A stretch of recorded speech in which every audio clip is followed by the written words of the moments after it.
বন্ধুরা, অনুরাগের ছোঁয়া ধারাবাহিকের আজকের পর্বে দেখানো হয়েছে আদিত্য সুদীপার কাছে আসে। আদিত্যর চোখ মুখ দেখে সুদীপা মনে মনে ভাবে, আহারে, আমার চিন্তায় মানুষটার চোখ মুখ কি হয়েছে। আদিত্য সুদীপাকে বলে, এই তো আপনি এখন অনেকটাই সুস্থ, এবার একটু উঠে বসুন তো। এই বলে আদিত্য সুদীপাকে বেডের ওপরেই বসিয়ে দেয়।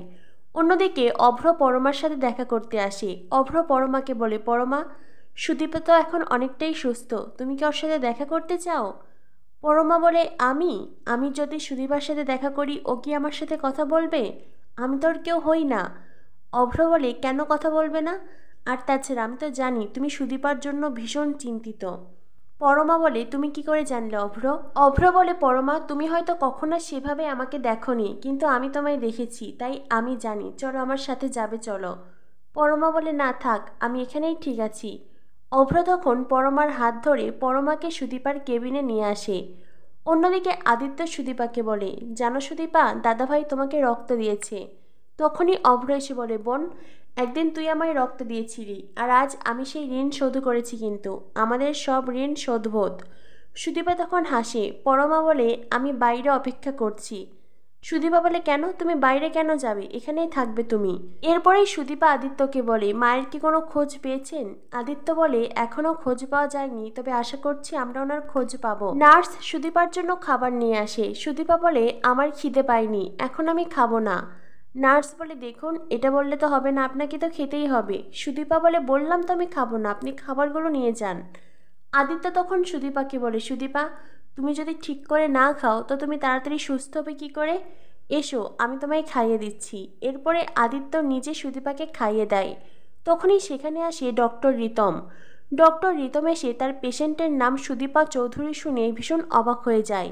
রিতম সুদীপার কেবিনে এসে দেখে আদিত্য নিজের হাতে সুদীপাকে খাইয়ে দিচ্ছে, আর তারপরে সুদীপার মুখ মুছিয়ে দিচ্ছে। এমনকি সুদীপাকে বেডে শুইয়ে দিয়ে তার মাথায় হাত বুলিয়ে দিচ্ছে। এই সব কিছু দেখে রিতমের বেশ রাগ হয়। রিতম তখন চিৎকার করে নার্সকে ডাকে। রিতম বলে, নার্স, পেশেন্ট পার্টির ফ্যামিলি এখনও এখানে কি করছে? হ্যাঁ? আদিত্য বলে, মানে আপনি কি বলছেন? আমরা পেশেন্ট পার্টির ফ্যামিলি, তো আমরা এখানে থাকবো না তো কে থাকবে? আমরা আমাদের পেশেন্টের কাছে থাকতেই পারি। তখনই রিতম বলে, দেখুন, আপনাদের 10 মিনিট সময় অনেক আগেই ফুরিয়েছে, আপনারা এখন আসতে পারেন, এখান থেকে যান, আউট। এই বলে আদিত্যের সাথে চিৎকার করে কথা বলে রিতম। তখনই আদিত্য রিতমের জামার কলার চেপে ধরে। আদিত্য বলে, আপনার সাহস হয় কি করে আমাদের সাথে এমন আচরণ করার? তখনই সুদীপা বারবার করে আদিত্যকে শান্ত হতে বলে।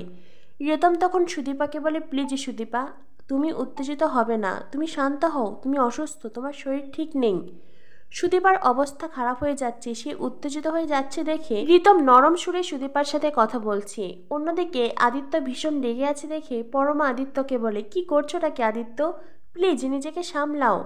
পরমা অভ্র সবার কথা শুনে আদিত্য রেগে মেগে কেবিন থেকে বেরিয়ে যায়। কিন্তু সুদীপা মনে মনে ভাবে, পরমার এক কথায় আপনি শান্ত হয়ে গেলেন? আপনি এখনও পরমার কথা এতটা শোনেন মিস্টার চৌধুরী? অন্যদিকে অভ্র বাইরে এসে জলের গ্লাস নিয়ে আদিত্যের মাথায় জল ঢালতে থাকে আর শিব শিব বলতে থাকে। আদিত্য পরমা বলে, আরে আরে দাদাভাই, করছিসটা কি? অভ্র বলে, তোর মনে আছে ছোটবেলায় তুই যখন রেগে যেতি, মা কাকিমা এইভাবে তোর মাথায় জল ঢেলে শিব শিব বলতো, এখনও তুই রেগে গেছিস, সেজন্যই আমি তোর মাথায় জল ঢালছি। এদিকে আদিত্য বলে, না দাদাভাই, আমার মাথায় জল ঢালার কোনো প্রয়োজন নেই।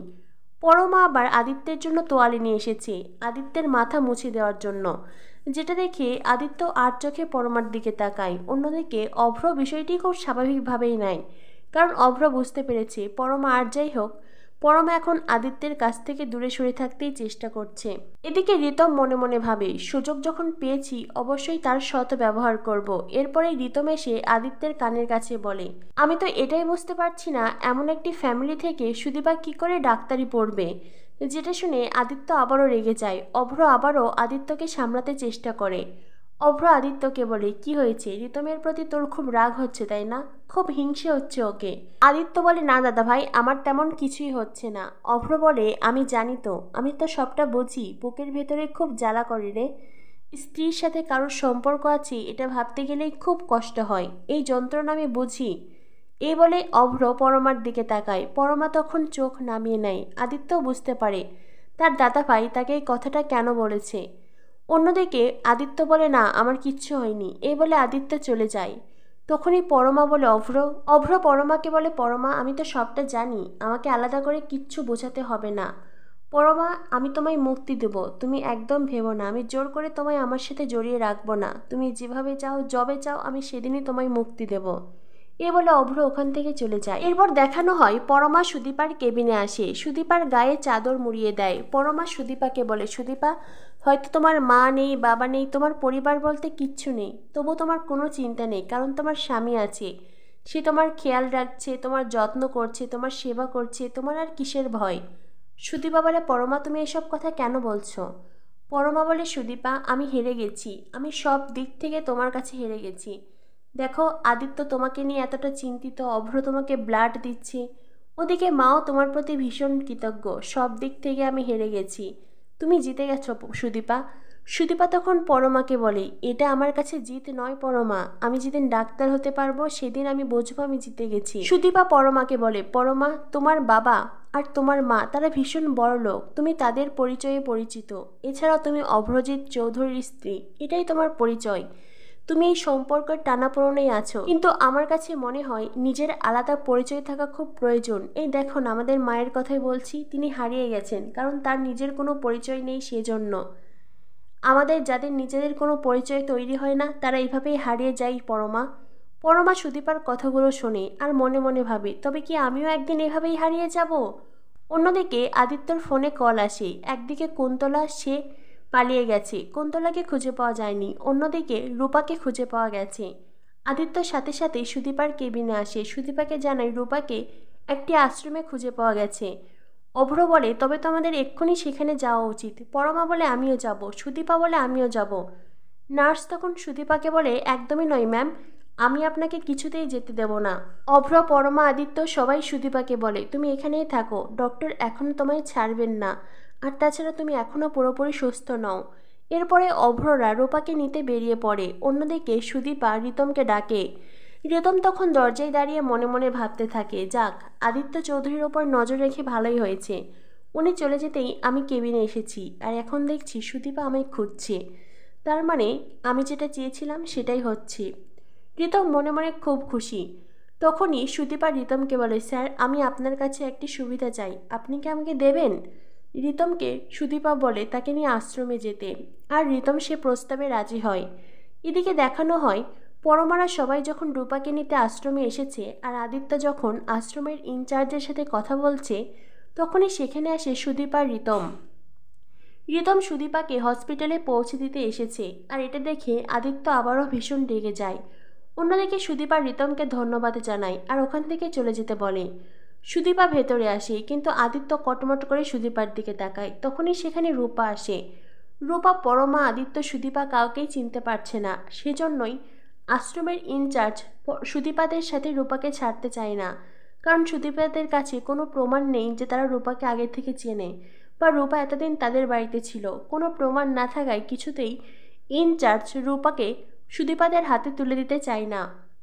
সুদীপা তখন পরমাকে বলে পরমা আমার মনে হলো এটাই ভালো, দেখো আমরা আমাদের জীবন নিয়ে এতটাই ব্যস্ত যে আমরা ঠিক করে মায়ের খেয়াল রাখতে পারিনি, সেজন্যই মা চরম বিপদে পড়েছিলেন। এখানে তো মা ভালোই আছেন, ডক্টর মাকে দেখাশোনা করছেন, আমরা আসবো এখানে এসে মাঝে মাঝে মাকে দেখে যাব, আর এখানে মায়ের সব চিকিৎসার খরচও আমরাই দেব, মায়ের ট্রিটমেন্ট হবে, মা যখন সুস্থ হয়ে উঠবেন তখন আমরা মাকে ফিরিয়ে নিয়ে যাব। সুদীপার কথা শুনে পরমাও সেই প্রস্তাবে রাজি হয়। এরপর দেখানো হয় সবাই আশ্রম থেকে বেরিয়ে আসে। রিতম তখনও আশ্রমের বাইরে অপেক্ষা করছিল। সুদীপা বলে কি স্যার আপনি এখনও এখানে, আপনি যাননি?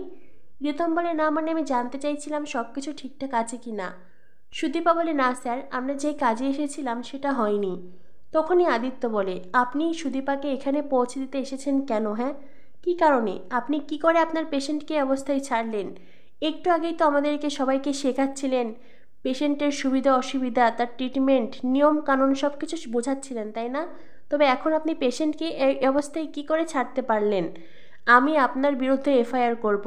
আদিত্যের হুমকিতে রিতম বেশ ভয় পেয়ে যায়। আগামী পর্বে দেখানো হবে সুদীপা আদিত্যকে বলে আমি কার সাথে কোথায় যাচ্ছি না যাচ্ছি তাতে আপনার কি? হ্যাঁ তাতে আপনার কি? আদিত্য বলে অবশ্যই আমার যায় আসে, কারণ আমি আপনাকে এই বলে আদিত্য থেমে যায়। সুদীপা বলে, বলুন মিস্টার চৌধুরী, বলুন। আপনার এই একটা উত্তর আমার জীবন পাল্টে দিতে পারে, আমার জীবনে নতুন দিশা হয়ে উঠতে পারে। প্লিজ মিস্টার চৌধুরী বলুন। তো বন্ধুরা, অবশেষে কি আদিত্য সুদীপাকে নিজের মনের কথা বলবে? আদিত্য সুদীপাকে ভালোবাসার কথা বলবে? কি হতে চলেছে অনুরাগের ছোঁয়া ধারাবাহিকে? অনুরাগের ছোঁয়া ধারাবাহিকের পরবর্তী আপডেট পেতে আমাদের সাথেই থেকো। ধন্যবাদ সবাইকে।